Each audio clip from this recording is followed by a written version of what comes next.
Hello මගේ රත්තරන් යාළුවනේ කොහමද? හොඳින් ඉන්නවද ඔයගොල්ලෝ? මාව වට්ටන්න නැතුව එක්කගෙන යන පිනමැතිවාට ලබන ආත්මේ බල්ලෙක් වෙන්නේ. ලොකෝයි ඔයා ඔටෝනේ මැනුවල් නෙමෙයි.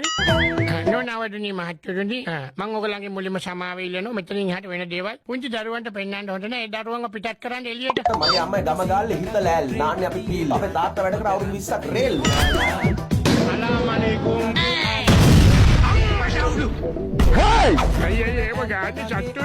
මොනවද කන්නේ? බතුයි පොසම් පොලයි හාමස්සයි පරිප්පු. අම්මට උඩ වෙලම මානසිකව වැටුණත් වැටෙන්න ඕනේ මෙන්න මෙහෙම තැන්වල.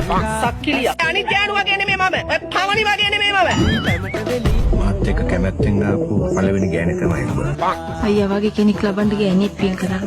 අයියා හැන්දෑවට අපේ ගෙදර වරේ. ඔබ එපා කීවත් මං හවස එන්න තමයි හිටියේ. චන්දන සීනකගේ යොකා නැතුව නාලා උගේ වල්ලකින් බුලෝ කාලා නනනනනනනන ආව එක්කම් පල එළියට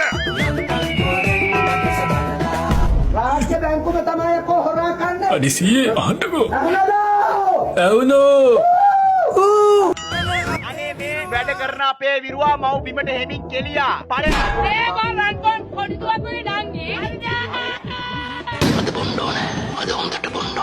අරින් දැන් වරෙන් ආගන කනවද නැන.